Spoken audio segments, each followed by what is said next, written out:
പോകുന്നത് ഉറുമ്പിന്റെയും പ്രാവിന്റെയും കഥയാണ്. ഒരു മനോഹരമായ കാട്ടിൽ ഒരു ചെറിയ ഉറുമ്പ് ഉണ്ടായിരുന്നു. ആ ഉറുമ്പാണിൽ വളരെ ഉത്സാഹവും ധൈര്യവും ഉള്ളതായിരുന്നു. ഒരു ദിവസം ഉറുമ്പ് നദിക്കരയിലൂടെ നടന്നു പോകുമ്പോൾ അറിയാതെ വഴുതി പുഴയിലേക്ക് വീണു. ഉറുമ്പ് പുഴയിലൂടെ അങ്ങ് ഒലിച്ചുപോയി. അതേസമയം നദിക്കരയിലെ ഒരു വൃക്ഷത്തിൽ ഒരു പ്രാവിരുന്ന് വിശ്രമിക്കുകയായിരുന്നു. പ്രാവാണിൽ കാറ്റെല്ലാം കൊണ്ട് നദിയിലേക്ക് നോക്കി മീനുകൾ തുള്ളിക്കളിക്കുന്നത് കണ്ട് ആസ്വദിച്ചിരിക്കുകയായിരുന്നു. കുറച്ചു സമയം കഴിഞ്ഞപ്പോൾ അതാ വെള്ളത്തിലൂടെ ഉറുമ്പ് ഒലിച്ചു വരുന്നത് പ്രാവിന്റെ ശ്രദ്ധയിൽപ്പെട്ടു. ഉറുമ്പാണേൽ വെള്ളത്തിൽ കിടന്ന് ശ്വാസം കിട്ടാതെ കൈകാലിട്ടടിക്കുകയായിരുന്നു. അത് കണ്ട പ്രാവിനാണെങ്കിലോ വിഷമമായി. ഉറുമ്പിനെ എങ്ങനെ രക്ഷിക്കാമെന്ന് പ്രാവ് ചിന്തിച്ചു. ആ സമയമാണ് പ്രാവിന് ഒരു ബുദ്ധി തോന്നിയത്. പ്രാവാണേൽ മരത്തിന്റെ ചിലയിൽ നിന്നും ഒരു ഇല പൊട്ടിച്ച് പുഴയിൽ ഉറുമ്പിനടുത്തേക്കായി ഇട്ടുകൊടുത്തു. ഉറുമ്പ് വേഗം തന്നെ ആ ഇലയിൽ പിടിച്ച് കയറി രക്ഷപ്പെട്ടു. എന്നിട്ട് പ്രാവിനോടായി ഉറുമ്പ് പറഞ്ഞു, ഇത്തിരി പോന്ന എന്നെ രക്ഷിക്കാൻ കാണിച്ച നിന്റെ മനസ്സിന് ഒരുപാട് നന്ദിയുണ്ട്. ആര് എന്നെ രക്ഷിക്കും എന്ന് ആലോചിച്ച് ഞാൻ പേടിച്ചിരിക്കുകയായിരുന്നു. തക്ക സമയത്ത് നീ രക്ഷിച്ചത് കൊണ്ടാണ് ഞാൻ രക്ഷപ്പെട്ടത്. നിനക്ക് എന്ത് ആപത്ത് വന്നാലും ഞാൻ നിന്റെ കൂടെ തന്നെ കാണും. ഇത് കേട്ട പ്രാവ് ഉറുമ്പിനോടായി പറഞ്ഞു, നന്ദിയുടെ ആവശ്യമൊന്നുമില്ല ഉറുമ്പേ, നിന്നെ ഞാൻ നല്ല ഒരു സുഹൃത്തായി കണ്ടിട്ടാണ് രക്ഷിച്ചത്. അങ്ങനെ അന്നു മുതൽ പ്രാവും ഉറുമ്പും സുഹൃത്തുക്കളായി മാറി. ഉറുമ്പാകട്ടെ ആ ഇലയുടെ മുകളിലിരുന്ന് നദിയിലൂടെ കുറേ സമയം ഒഴുകി ഒടുവിൽ ഉറുമ്പ് നദിക്കരയിൽ എത്തിച്ചേർന്നു. ഉറുമ്പ് ശേഷം ചിന്തിച്ചു, എന്ത് പ്രശ്നം പ്രാവിന് വന്നാലും തന്നാലാകും വിധം പ്രാവിനെ രക്ഷിക്കണമെന്ന്. ഇന്നു മുതൽ എൻ്റെ ഏറ്റവും വലിയ സുഹൃത്ത് പ്രാവായിരിക്കുമെന്ന് ഉറുമ്പ് ഉറപ്പിച്ചു. അങ്ങനെ ഒരുപാട് ദിവസം കടന്നുപോയി. വസന്തകാലം വന്നെത്തി. പൂക്കൾ കൊണ്ട് കാടെല്ലാം മനോഹരമായി.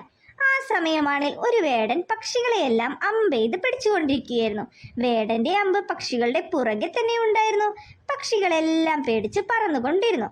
എന്നാൽ വേടനാകട്ടെ എല്ലാ പക്ഷികളെയും അമ്പെയ്ത് വീഴ്ത്തുമെന്നും പറഞ്ഞ് അമ്പും വില്ലുമായി പക്ഷികളുടെ പിറകെ തന്നെ ഉണ്ടായിരുന്നു. അതേസമയം പ്രാവാണേൽ മരച്ചില്ലയിലിരുന്ന് വിശ്രമിക്കുകയായിരുന്നു. ആ സമയമാണ് മരച്ചില്ലയിൽ പ്രാവിരിക്കുന്നതും കണ്ടുകൊണ്ട് പ്രാവിനെ അമ്പെയ്ത് വീഴ്ത്താനായി വേടന്റെ വരവ്. വേടനാണേൽ പ്രാവ് കാണാതെ ഒരു സ്ഥലത്തേക്കായി മാറി നിന്ന് പ്രാവിനെയും ഉന്നം വെച്ച് നിന്നു. പ്രാവാണേൽ ഇതൊന്നും അറിഞ്ഞതുമില്ല. പ്രാവാണേലോ കാറ്റുക്കിക്കൊണ്ട് അങ്ങനെ മരച്ചിലയിൽ തന്നെ ഇതൊന്നും അറിയാതെ ഇരുന്നു.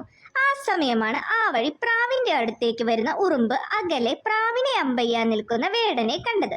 അത് കണ്ട ഉറുമ്പാണേൽ പ്രാവിനെ എങ്ങനെയെങ്കിലും രക്ഷിക്കണമെന്ന് പറഞ്ഞുകൊണ്ട് വേടന്റെ അടുത്തേക്ക് അതിവേഗത്തിൽ നടന്നു. വേടനാണേൽ പ്രാവിനെ ലക്ഷ്യമാക്കി അമ്പെല്ലാം ശരിയാക്കി നിൽക്കുകയായിരുന്നു. ആ സമയം അങ്ങോട്ടേക്ക് പാഞ്ഞെത്തിയ ഉറുമ്പാകട്ടെ പ്രാവിനെ രക്ഷിക്കാനായി ഇനി എന്ത് ചെയ്യുമെന്ന് ആലോചിച്ചു. ആ സമയമാണ് ഉറുമ്പിന് ഒരു ഐഡിയ തോന്നിയത്. ഉറുമ്പ് പതിയെ വേടന്റെ കാലുകളിലൂടെ മുകളിലേക്ക് കയറാൻ തുടങ്ങി. ഉറുമ്പ് കയറുന്നതാണേൽ വേടൻ അറിഞ്ഞതുമില്ല. ഉറുമ്പാണിൽ ഒന്നും നോക്കിയില്ല. വേടന്റെ കയ്യിൽ ഒരൊറ്റ കടി അങ്ങ് കൊടുത്തു. പ്രാവിനെ ചെയ്യാനിരുന്ന അമ്പാണേൽ ലക്ഷ്യം തെറ്റി മരത്തിന്റെ സൈഡിലേക്കായി പാഞ്ഞു.